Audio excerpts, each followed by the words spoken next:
Estamos live. Olá a todos. Hi everyone. Thank you for joining us in another edition of the CNC meetings, in which we all meet to discuss the latest research with researchers from C3C in ecology, evolution, environmental changes. So thank you for joining us in another edition of these meetings. And today we will hear about bottom-up perspectives on prosumers and energy system futures with Inês Campos. She's a researcher at C3C, to whom I thank in advance for accepting our invitation to give this talk today. And I will briefly present Inês before giving her the floor. And before presenting also Inês, I also invite everyone that is following this webinar to please ask your questions, leave your comments on the live chat that you have on your right on your screen, because after the presentation we will have some minutes for discussion. So please leave your questions and leave your comments on the chat that you have on your right. So today we welcome Inês Campos, and Inês is a postdoc researcher on interdisciplinary social sciences and climate change research. And she has a PhD in climate change and sustainable development policies, where she mainly focuses on the societal aspects of climate change adaptation, including social innovation and the active role of citizens and social movements in the energy transition. And she has coordinated the Horizon 2020 project PROSEO, of which we are going to hear about in this presentation today. PROSEO is mainstreaming prosumers in the energy union, and her key research focus is on delivering new knowledge for a more just and inclusive transition and for a wider societal engagement in climate change mitigation and adaptation. So without further delay, I now give the floor to Inês for us to learn more about PROSEO. Thank you, Inês. Thank you, Marta, and thank you for the invitation to be here today. So I'm very happy to share the PROSEO's project results with all of you, since the project has just ended. So this is the exciting time where we have everything done and everything ready to show you what we've been doing for 3 years. Let me just share my screen. So I think it's working well. Yes. Okay. Yeah, it's working well. Well, first of all, I wanted to let you know that although a lot of PROSEO's research was my own research, it was a collective effort, and a lot of the things and the results that I'm going to show today were done by other researchers in the PROSEO consortium. Some were done by me, because I tried to give here, I thought it would be really interesting to give you a synthesis of all the key results we had. And because it was a project with an 11 partner consortium and dozens of researchers, of course, this is going to bring also results from researchers that were involved in PROSEO. And here I highlight also Julia Whitmire and Tessa de Gius. They are from Drift. And a lot of the results that I'm going to show here today were also were led by them. So my goal with this presentation was to, as you can see, so this PROSEO project was a European project. And therefore, it involved a European consortium with 11 partners from 6 countries. You can have here an overview of the partners and the countries. And what I thought would be an interesting agenda for today is to give you an insight into different aspects from the early conceptualization of what PROSEO project was about, to different aspects of the research, including regulatory contexts, a synthesis of findings from a survey to energy cooperatives and other prosumers, key findings from technology aspects, scenarios in this case, and key findings from social research, and then end with a really exciting part of our project, which was to bring it all together into different roadmaps for the future. So I hope you enjoy this presentation, and I'm looking forward to hearing your comments and questions after. And of course, I'll draw some of the key conclusions that we came up with. So first, what was Prosumers? Prosumers was about creating and bundling insights on the different aspects that could affect prosumers, namely regulatory, technical, financial, social conditions that could influence and are influencing the mainstreaming of renewable energy prosumerism in Europe. So in this, considering just this goal, it was a highly interdisciplinary and transdisciplinary project involving different disciplines, but also innovators as much as researchers, practitioners, and researchers. So it was a very diverse consortium working together for 3 years. But what are prosumers? Well, there are many simple definitions. We came up with this general one where we see prosumers as citizens, local communities and municipalities that are likely to have a leading and central role in the energy transition towards a more inclusive, democratic, transparent and participatory transition, because they are active players in energy production and self-consumption. And they are emerging because also renewable energy technologies enable a local and decentralized and distributed energy production and self-consumption. And in this context, prosumers have been also aligned with this idea of concept of energy democracy, of a more democratic energy system, not just sustainable, but where citizens have a central and active role. And they have been considered an emerging political agent in a changing environment, because they can actually, through having a more active role, citizens can contribute actively to the transition in many different ways. And the goal of Prosumers was really to understand the collective, to focus more on the collective forms of prosumers, because of course, if you are an individual and you have a solar panel on your roof, you are a prosumer. But here we wanted to look at how these individuals are organized in different collective forms. And the most well-known one is the Wrapup, the renewable energy cooperatives.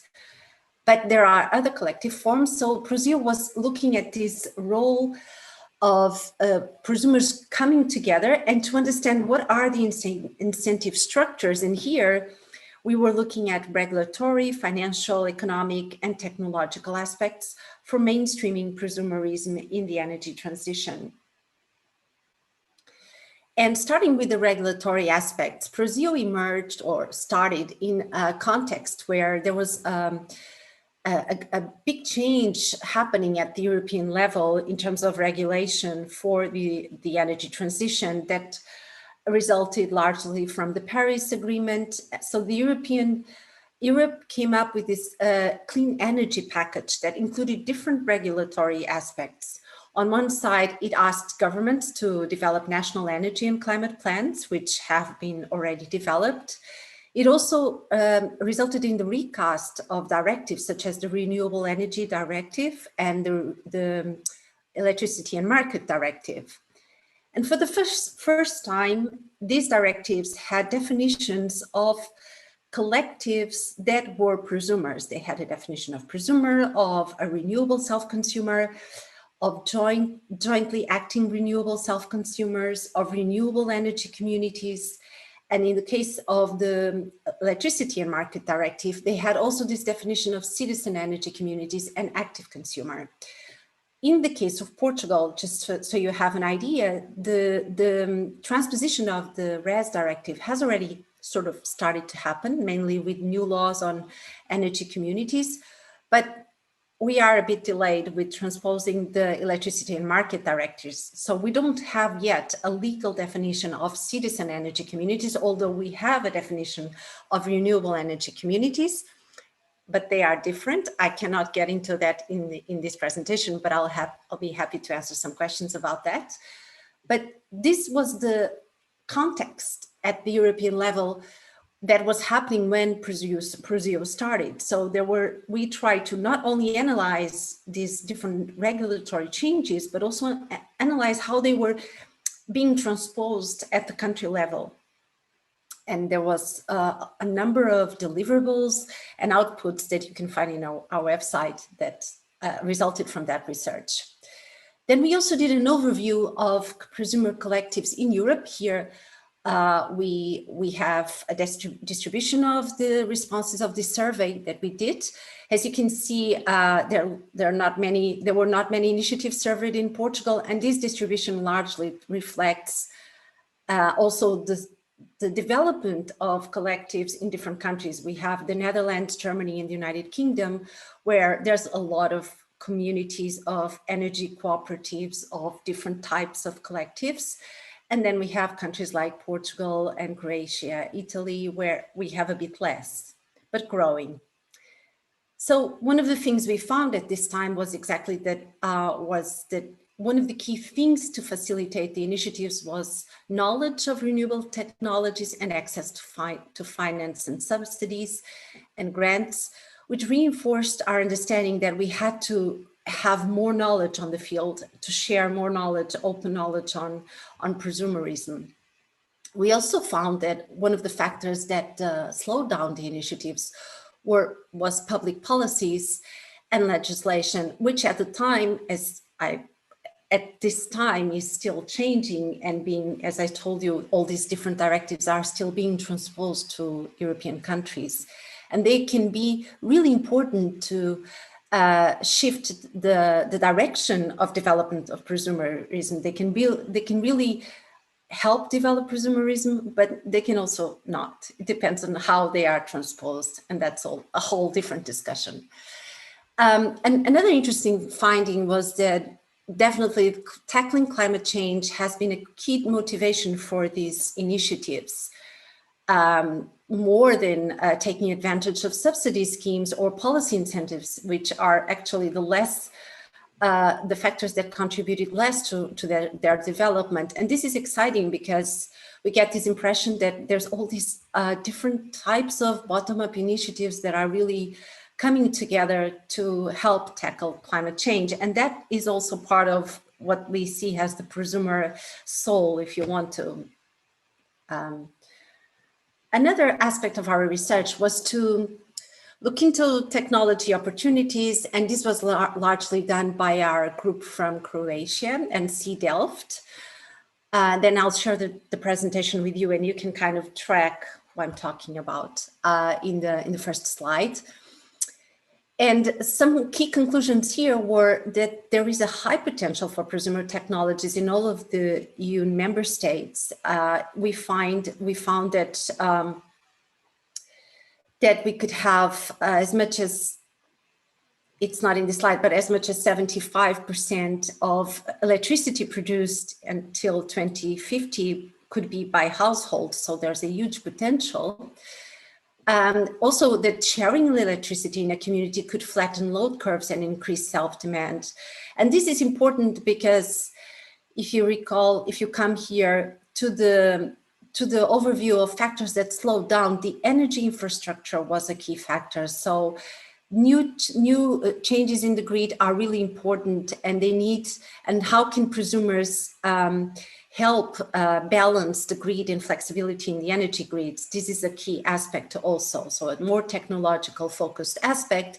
And again, we also found that prosumer technologies can reduce CO2 emissions considerably, up to 100% in the electricity as well as heating sector in different countries. You can see here that this graph does not have Portugal because this modeling was only done for France, Germany, Netherlands, and Spain, and also, but they didn't include Portugal because they didn't have enough data at the time to model the Portuguese case.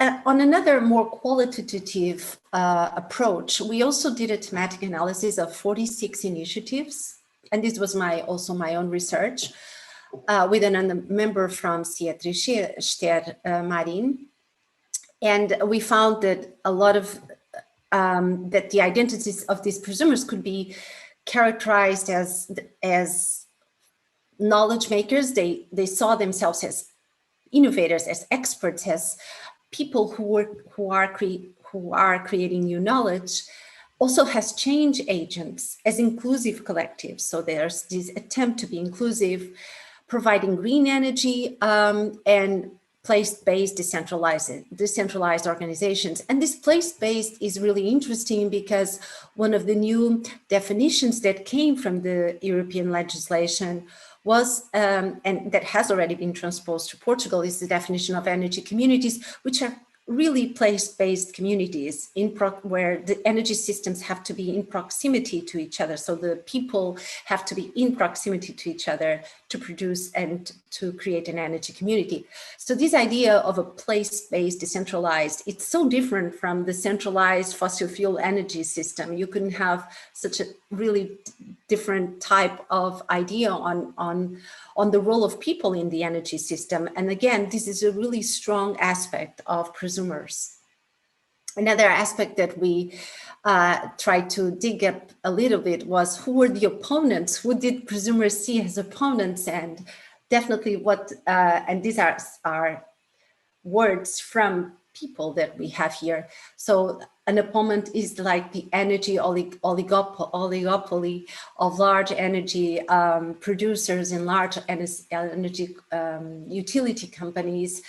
The central energy system is, of course, an opponent, and large utilities, large investors that control local production with no benefits for the local community. So a lot about the prosumer idea is that you should take benefit of the solar energy that exists in your neighborhood, of the wind energy that exists in your neighborhood. And there's a lot of opposition also, not only to fossil, but also to nuclear energy. Then they clearly are working in networks, and a really strong network that maybe you know of is the European Federation of Energy Cooperatives, /CoopEU. And this is a federation that has something like, I don't know the latest numbers, but it's around 160,000 cooperatives that are part of this federation, and more than 1 million members altogether. So this is like a huge network, which is very active, and people are proud locally to be part of this this European Federation of Cooperatives. Ethical finance cooperatives are also also have networks, and there's other networks like the Transition Towns movement and energy poverty associations that often are found to be linked with local prosumer initiatives. All prosumers are also knowledge-making and collective learning spaces. So this idea of energy literacy, of climate literacy, of a culture of sustainability is super strong in prosumer ideas and discourses and activities. And one idea that we found was really interesting is this idea of energy sobriety. So more than energy efficiency, actually reducing your consumption as much as possible. So being sober when you use energy, which we found was really interesting.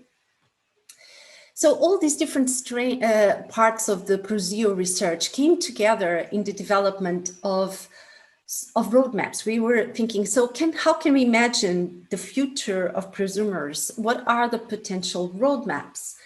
And there was at a first stage a synthesis and a meta-analysis of all these different incentive structures, from regulatory, technological, business model aspects also, which I didn't cover in this presentation because I wouldn't have time, but you can check also on our deliverables.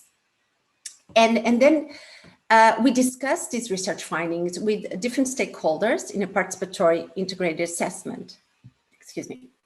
So this participatory integrated assessment, which we abbreviate always as PIA, so I'll just talk about PIAs right now, was done during the COVID lockdowns, and it was very challenging, but we managed to do it online very successfully, I think. We involved about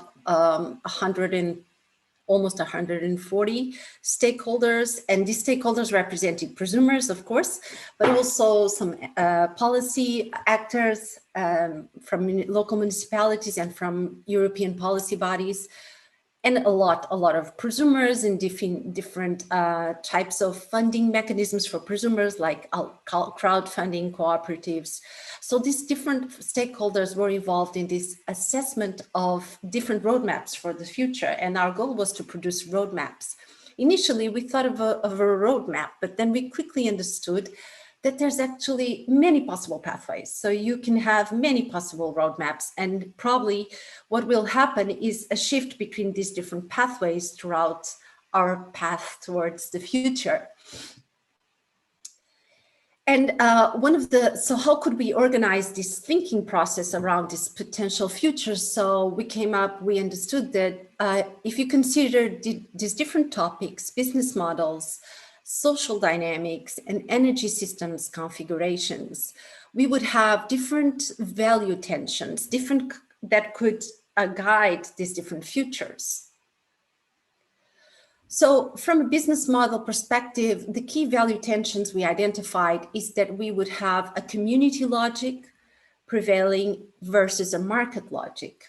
And I'm not going to get into these different specific roadmaps that resulted from these value tensions just yet, but I'll show you each roadmap a bit further ahead.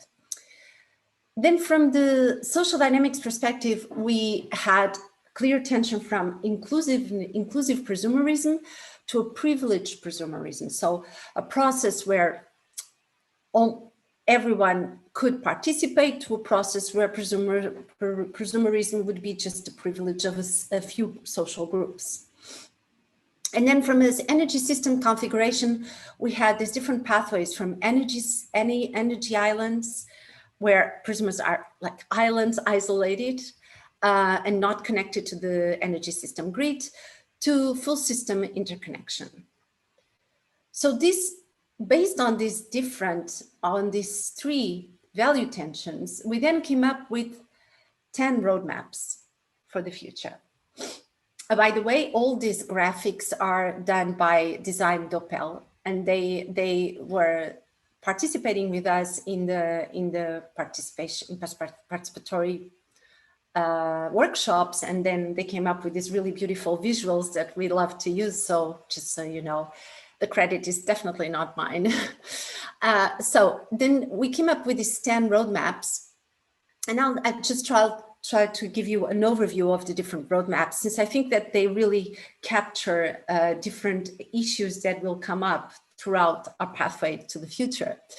So a first roadmap, now considering these dynamics led by the business model thinking from community-based to a market logic, was local prosumerism, where it was mainly characterized by local prosumer communities, very proximity-based. There was using energy as a currency. It's a key feature of this scenario. And it would be also enabled because there would be new taxation and true pricing on fossil fuel products. And again, all these scenarios always are interdependent with other aspects, whether they are fossil fuel or other aspects of production and consumption. You can never look at them in isolation. Our second roadmap was prosumerism as a social enterprise. Here, there's a competitive prosumer market emerging. So you have small actors, but you have also bigger actors. There's a lot of investment in grids also, and a lot of investment in things like virtual net metering. And so we have a more or less roadmap that is in the middle of the community and the market logic. And then prosumerism as a commercial opportunity that goes really towards the market logic.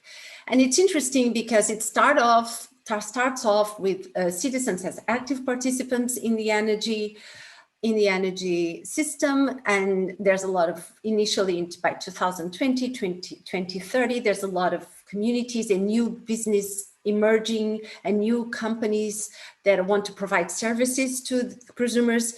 But these companies eventually kind of fail and the big ones take over. And the speech is kind of like, we'll do it for you. So there's a shift from active to passive again. And prosumerism is really skyrocketing by 2050, but it's it's really led by large companies and the kind of opponents of the prosumers of today.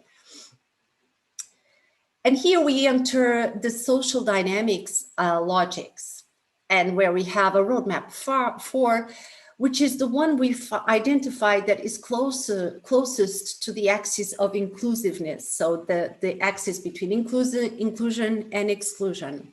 And this is a municipality-driven prosumerism, where municipalities invest a lot in non-profit local prosumer energy communities. So there's an energy abundance. All public spaces generate renewable energy, and there's basically a municipalization of energy. So no profit, with a focus on social equity, on eradicating energy poverty. Here, there's some aspect also where nuclear power plants are discontinued. And so there's a really strong focus at the local level in developing as much as possible renewable energies, and this is led by local governments. Our roadmap 5 is emancipating prosumerism. So this is still close to the inclusiveness direction, but it's already tilting a bit towards the other. And here we have a lot of new projects are launched. There's a lot of different, there's also municipals involved, but different cooperatives, different local and national and international networks involved. There is a lot of incentives here. This roadmap is really dependent on a lot of really good incentives that happen around here in the beginning, around 2020 and 2030, that finance new prosumer installations. And so there's a fair price for energy. There's some different actors in play, and prosumerism is emancipated from being like a side aspect of the energy system. So like a minor aspect to coming up to the center of the energy system. Roadmap 6 is also very similar, but it focuses more on the network aspect. And here, this is the field where renewable energy cooperatives thrive. So more than local small communities, it's the national, regional, and even sometimes transnational renewable energy cooperatives. But because cooperatives are cooperatives and they tend to be non-profit, so there's a lot of strategies also to end energy poverty. And so this is not everyone can participate in a renewable energy cooperative, but it's still a very citizen-focused scenario. And here is where we get to the less inclusive scenario, where prosumerism becomes professionalized. So all the volunteer-based community activities and initiatives that were always present somehow in different forms in the other scenarios, they don't exist here. There's a lot of good regulations, but it's really a competitive market also, and there's a lot of communities that it becomes a profession to run a renewable energy cooperative, to run a community. So this means that only a few probably will be participating, and it will be less inclusive in terms of social dynamics. And then our roadmap 8 enters the dynamics related to the energy system configuration. So in this roadmap, you find by 2050 a menu of prosumer options, which means there's many different technologies that have been developed, many investments in demand side management, but also many investments in electric vehicles for storage. And there's a lot of changes happening in the grid. There's been a lot of funding for grid changes. The rollout of smart meters here is critical for this.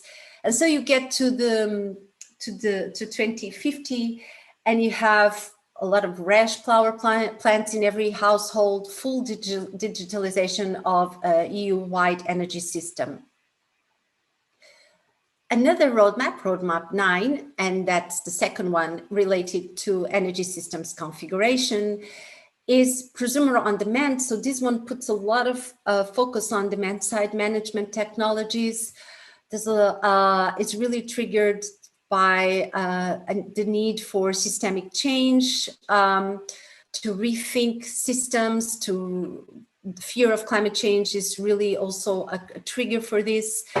And there's also increasing collaboration, and there's a lot of cross-sectoral initiatives so that bring business, local communities, local governments together. And finally, we have smart prosumerism, and this is the one where you have higher grid integration of prosumerism. So the first one is where you can have these energy islands because you have all these different options. The second one is where you have a mix of this. And the third one, the last one, the roadmap 10, is where you have smart prosumerism. So all citizens, this is also potentially a bit more inclusive, all citizens participating in energy production. There's also in play new technologies or technologies that are now entering the market, such as green hydrogen. And there's all these different players also from municipalities, energy corporations, and cooperatives. So these were the 10 roadmaps we came up with. In the end, what did we learn? We thought that definitely prosumers can act collectively, can influence the trajectories of the energy transition and act as change agents towards a more decentralized, democratic, inclusive, fair, and sustainable energy model. Because even in the less inclusive options for prosumerism, it was still more inclusive than the absence of prosumerism. We found that open education, energy literacy, open knowledge is really crucial to support the collective efforts of citizens, that values are critical to steer the direction of different futures, that of course a collection of roadmaps rather than a single direction is more realistic, and likely the future will be a mixture of all these roadmaps and others that we possibly didn't even think about. And we did identify some tipping point candidates. And here we talk about candidates because we need further analysis to, of course, say this can be tipping points for mainstreaming prosumerism. And one is the involvement of municipalities in non-profit prosumer projects. Municipalities, local governments in general, seem to have a really critical role here in promoting, fostering these projects.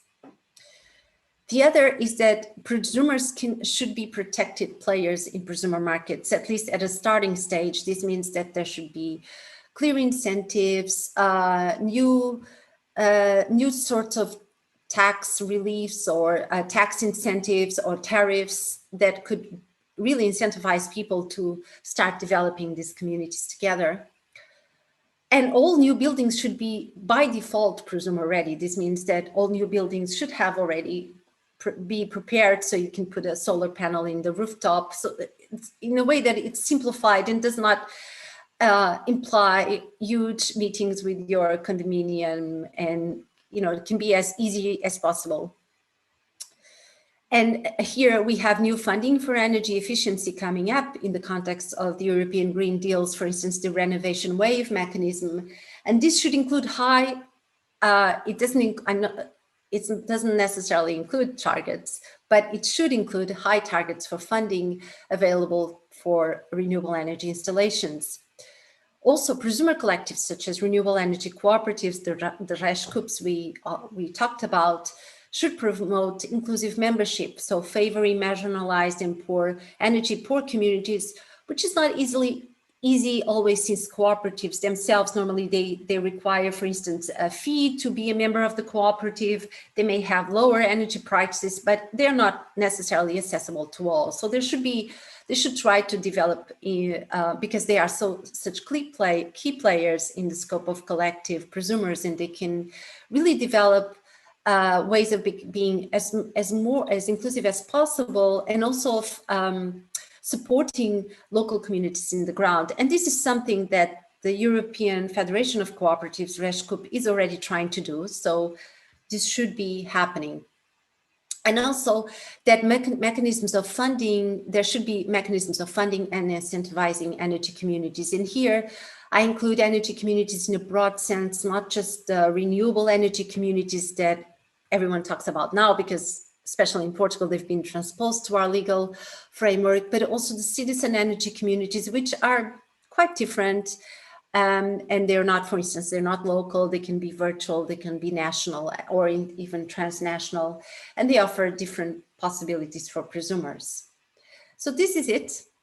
I hope you enjoyed the presentation. I tried to give you a summary of our key results, but there's really a lot of deliverables, and I just got the final evaluation from the European Commission on our project, and it has been excellent, so I'm very happy.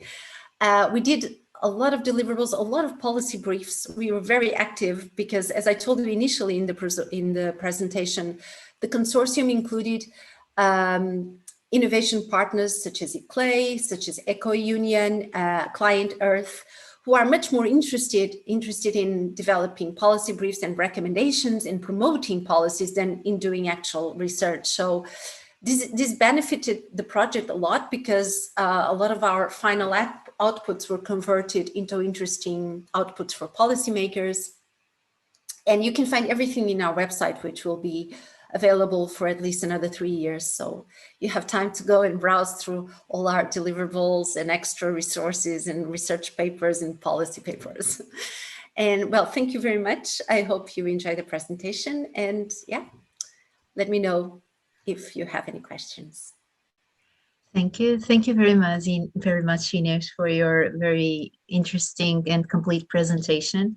And it was really interesting to learn how prosumers have such an important role on the production and using and selling their own renewable energy, and how it can be so important and so such a large percentage of that energy for residential sector in the future. So thank you very much. And I also invite those that are attending the webinar that you can leave your questions and comments on the chat if you want to.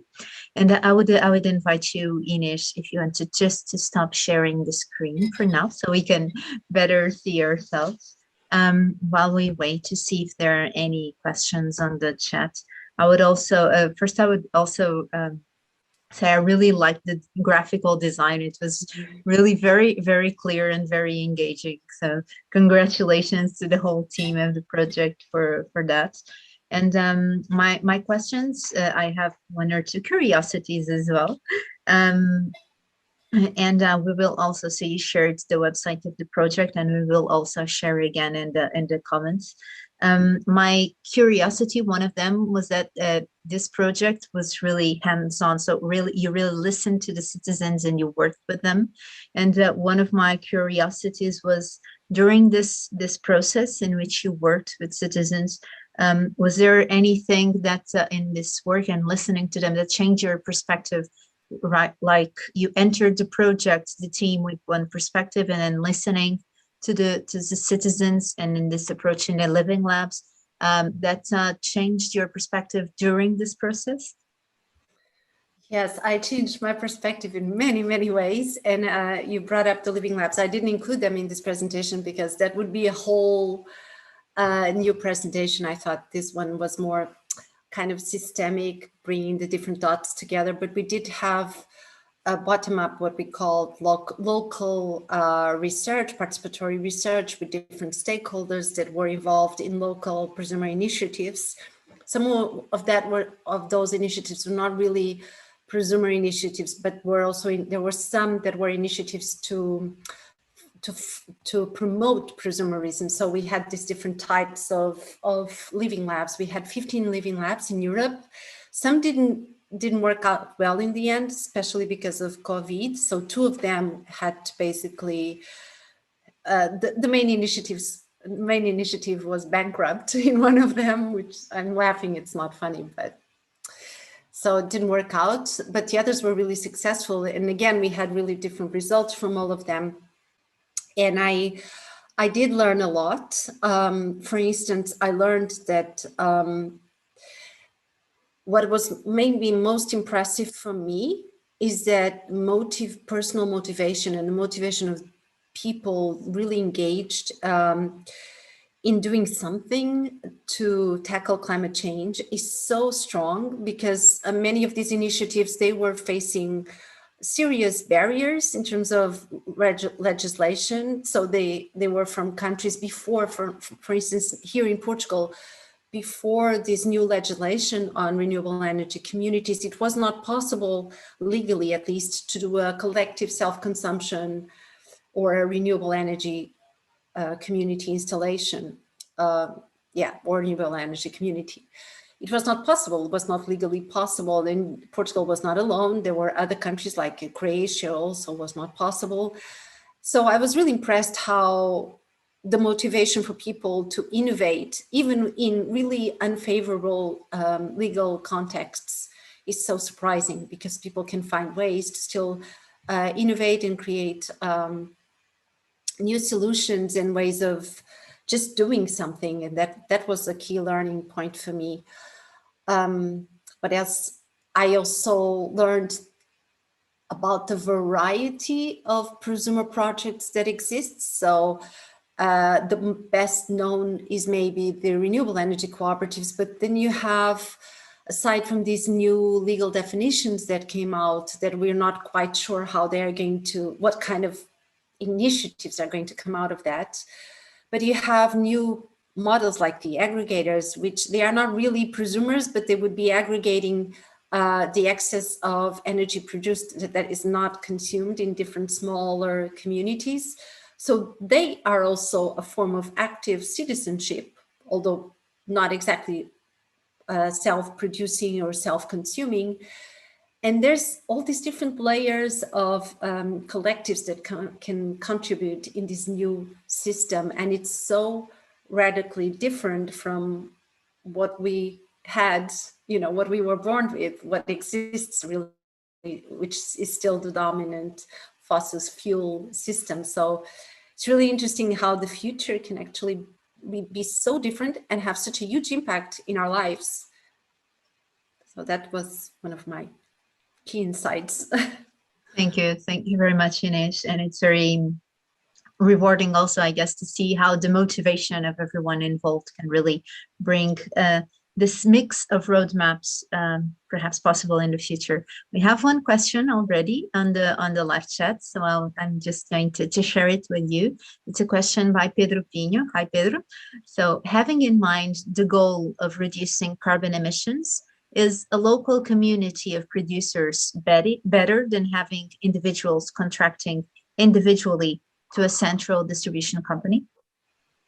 Well, that's a really good question. I think this would have to be assessed locally. There is a reason, I'm sure, why the European Commission is really pushing for renewable energy cooperatives. Maybe also that has to do with the investment that you need if you are in a cooperative or in a community compared to the one you need if you want to do it individually. And I think also here is because most people don't have individual houses and they live in condos, or, if you live in a city, the likelihood that you live in a building is really high. So you can actually use your part of the roof, and this is also possible now in Portugal. Although, again, many people don't know this because the new law, in my view, is not really being promoted as it should. It's not really being communicated to everyone, but you can actually use like your piece of the rooftop to put a solar panel as long as your condominium agrees with it. But if you have your whole condominium putting a solar panel in their piece of the rooftop, that's obviously should have a higher impact. So whatever is collective and collaborative, I think will tend to have a higher impact in terms of carbon reduction. And I'm not a modeler at all, but in our Preserve project, you can find in our website deliverables that were done where they did this type of scenarios. They compared prosumers, individual prosumer with collective, and then they modeled the potential for reducing carbon of collectives in 2030 and 2050, and considering different aspects, different technologies, so heating, electricity. So I hope I addressed your question. Thank you, Inês. And it's very interesting what you mentioned. I didn't know the fact that if we live in a condo, so even if not the whole condo wants to collectively have the solar panels, you can use your share. So your share of the roof. So that's a very interesting message to spread as well. Yeah, this is in the new collective self-consumption and renewable energy law. It's called the Decree Law 169, 2019, I think. So if you Google it, you'll find it. It's the Portuguese version of renewable energy communities. And one of the things that they do also there is that they also update the regulation on individual prosumers, and this lets you do that. Before you couldn't do that. Before you could have solar panels, but only for those parts of the building that are shared, like the staircase and the elevator. So that's a novelty, and that's actually it seems to be even financially actually more attractive than what we have now for the renewable energy communities that still pay grid tariffs, and this should be revised, but they are still revising the law. So you should have a new law very soon, or a new decree law. They say they are revising it, so I'm not sure what will happen. Okay. Thank you, Inês. So we invite everyone to please keep your eyes on the latest regulations and search more about this if you are motivated to contribute to this. And we also invite, if you have further questions, to please leave them on the chat. My other curiosity about the project was that so it was 3 years, the project, right? And you had the opportunity to work with these very motivated citizens already. So the role was more to research the different roadmaps that could take place. Were these citizens? So it would. Do you have any ideas to keep involving them after the end of the project, to keep working with them in some ways? What will be the future steps?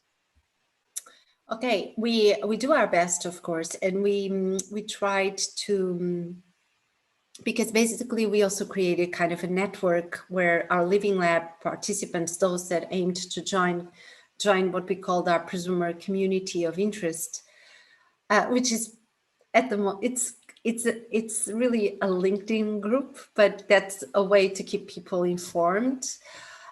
So every time there's a conference or a workshop, we reach out to these different stakeholders and spread the information, try to involve them in these activities. And I think that at least I can speak for the people that I worked with in 2 Living Labs here in Portugal, is that they know they can just write to me and talk and ask anything. And I know also that I can just write to them. So there's really good relations, I think, that were established. And this is critical when you are doing participatory research. You want to first, and this is a finding that was very clear for us, you want to first set expectations that are realistic and that are within your ability, and that also meet the aspirations and the needs of those of the stakeholders that you are working with. This is critical. So if you do this, and if you're really honest from the beginning on what you can do and what you can't do, it should all be fine. And the results, as long as you do your job, the results should make everybody happy, and you should continue having good relations after the project. So you create a network really when you do participatory research. Yeah, so really the importance of being honest and positive in establishing those connections, because then work will flow and results will flow. Yeah, and taking time when you first start interacting, taking time to really understand. And we did this. We had a methodological stage, which we called the needs assessment in the context of the Living Labs participatory research, taking time to really understand what are the needs of your stakeholders, what do they need, and from what they need, what can you offer? And then, you know, having this conversation saying, look, we could do this. Is it interesting for you? Should we move together and do this? And if they say yes, which they did in our case, then you move forward and you develop the project together, and also involving people at different stages. So if you're going to do a workshop, it's nice to share even the methods that you're planning to use in the workshop with your stakeholders, rather than doing something yourself and just in the day of the workshop doing it. No, you should actually co-create, share the methodologies at different levels with those that you are working more closely in the Living Lab. We actually had kind of our Living Lab stakeholders, which they were those that we really worked closely. And then we had the participants in the events that could be people we invited, like, for instance, a local municipality, junta de freguesia, like or this kind of actors that we would invite to participate. And I think establishing a really good communication and having moments also to reflect within your research, if you are really going in the direction you planned, if you are deviating and why you are deviating, and if you are, you know, kind of having some reflexivity in the process is also really important. Yeah, so it's really communication, so two-way communication, making the project theirs as well. So yeah, it's fundamental. So congratulations once again for the project, to you and to the whole team. Since for now we don't have further questions or comments, I would suggest maybe for us to for now wrap up the session. Okay. And saying that people can always contact you and contact the project using the website and the social media channels of the project. So please check the website. We will also publish it on the chat and the comments of the video again. And so I would thank you again, Inês, for your very interesting presentation, for sharing with us these possible roadmaps for the future. And thank you, Mariana, who is here on the backstage, ensuring that everything goes well. And thank you to all that attended this webinar. Thank you for your presence. Thank you for the comments. And we will see you online, virtually, on the future